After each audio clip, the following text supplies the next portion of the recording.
In this video, I'm going to be talking about the alpha rules for Kings of War Vanguard from Mantic Games.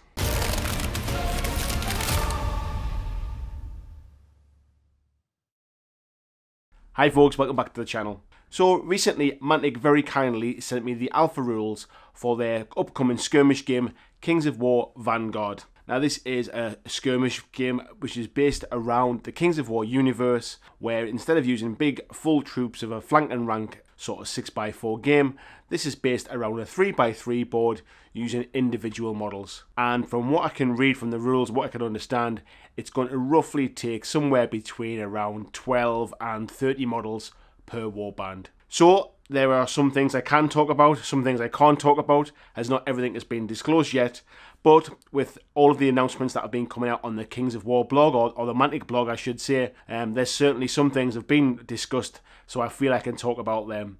So I just want to give you my initial thoughts of what I've seen from reading through the rules and let you know what you can expect when the Kickstarter goes live in the next couple of weeks.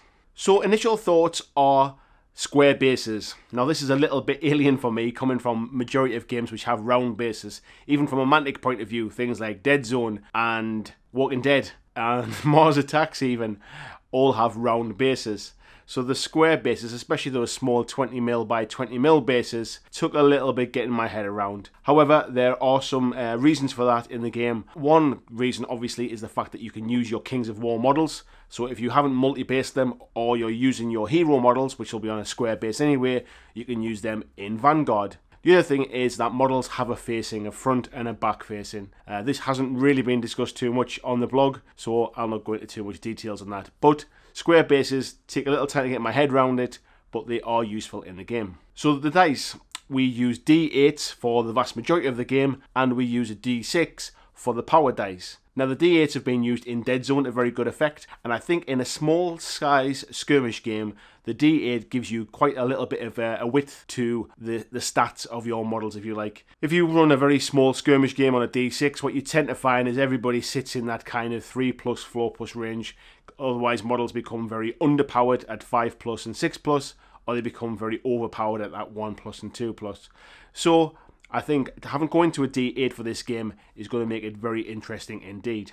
The power dice on a D6, which are actually the same as the Walking Dead dice, certainly from a sort of a points cost on each side, are going to be very, very useful, I think. And I'll come on to that a little bit later.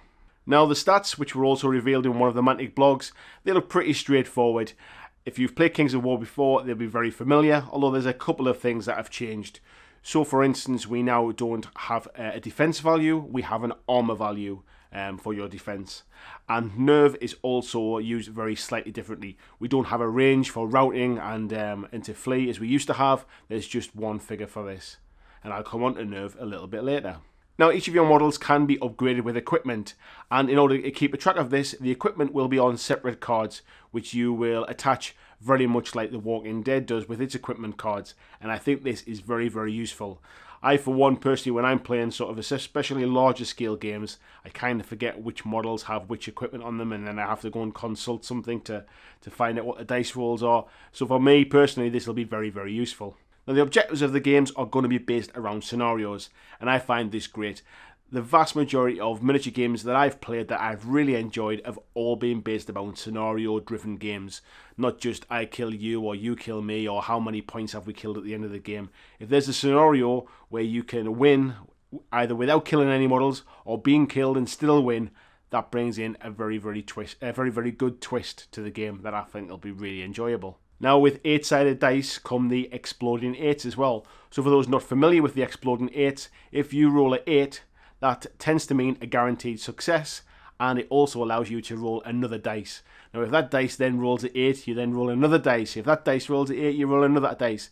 This way, really kind of small, underpowered sort of characters can have those absolute moments of glory, and they really do bring something exciting to a story. Now it doesn't happen very often, but when it does, my God, you'll remember it. Now power dice, I mentioned these briefly before when I was saying that these are 6-sided dice. If you've played Dead Zone, you'll be familiar with the command dice, and command dice are very useful in the game. They work in a similar way. If you're not familiar with Dead Zone, think of something like Fate dice from Age of Sigmar, where those dice are in a pool and you can use them to help you out. Now they don't add to your rolls. What they do is the points that are on those dice actually allow you to purchase kind of power options, if you like. Now that power option might be to add a dice to a roll. It might be to give one of your characters an extra turn.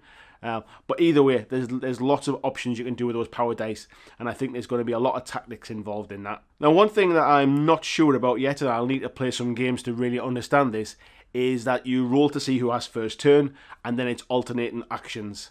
However, at the end of every round, the person that went first the first turn then goes first the second turn. Now, I'm getting quite into this kind of Age of Sigmar game where you roll for each turn, and getting that double turn can really swing a game, and it makes you a little bit more cagey about how you end the turn. And I also really like that bolt action dice mechanic of kind of drawing out of a bag blind to see who goes next. So I'll be interested to see how this affects the game. It's a kind of a standard way of playing, so it's not exactly something that's never worked before, but I just think there's some more interesting mechanics these days that might improve the game. But as I said, I've yet to play it, I've just read through the rules, so only time will tell. Another interesting action that you can do using your power dice is a group action. And what this means is that when you've got a group of your models that are in proximity together, I forget the range, potentially I think I've got 3 inches in my head. If they're within 3 inches of each other, you can activate them together as one big group, and they can charge together, or they can all run together, or whatever the action may be. But I think this is where there's going to be a lot of strategy in the game. I can see this really kind of sort of that opportunity to let's activate all of these 3 guys at once. However, knowing that those guys are just kind of hanging out there, they've done all of their actions for this turn, and they really are just sitting ready, kind of having to wait and see what comes at them, because your opponent then gets to activate their models obviously as well. So again, very interesting mechanic. I think there's going to be a lot of tactics about when to use this and when not to use this, but again, until I play, I'm not 100% sure how it'll work. Now again, I mentioned about arcs, about front and rear facing. I'll not go into too much detail because I don't think this has been covered yet, but again, I think it's going to be a very interesting mechanic in the game. Line of sight seems really neat as well. So basically, you can either see a model, or you can partially see it, or it's totally blocked, and this can give benefits. And again, it's very straightforward. There's a very obvious rule as to whether it can see or whether it's partially blocked. And I think, again, this will be very straightforward and it'll keep the game moving very quickly.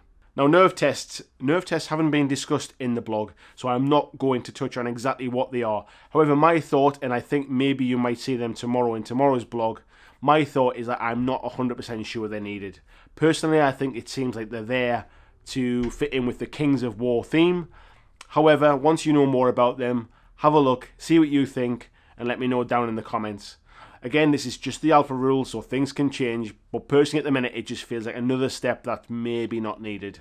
Now, retaliate is an interesting mechanic. So what it means is that if you attack your opponent, they get the opportunity to retaliate after that action, and it really does simulate that ebb and flow of a battle. Now, what's interesting is the way that groups can attack. If they attack a single model, that single model gets to retaliate to each sort of the 3, if you like, of the 3 models that attacked.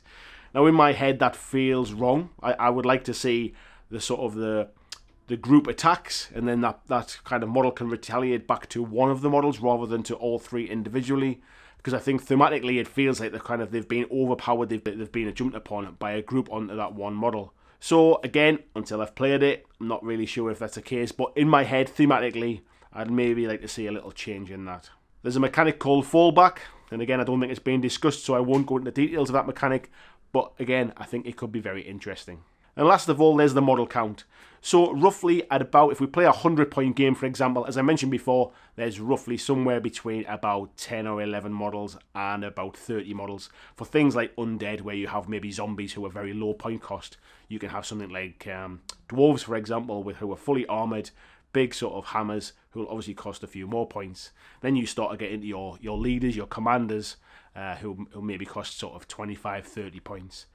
So my thoughts on this game are that I think, personally for me, this game could be just what I'm looking for. I've always liked the Kings of War, sort of the idea of a very straightforward mass battle game.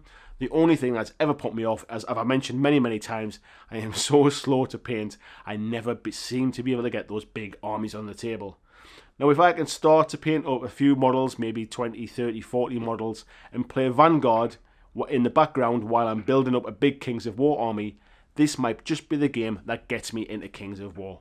So, what's your thoughts, guys? Is Kings of War Vanguard something you're interested in? Do you play Kings of War already and you're really looking forward to this?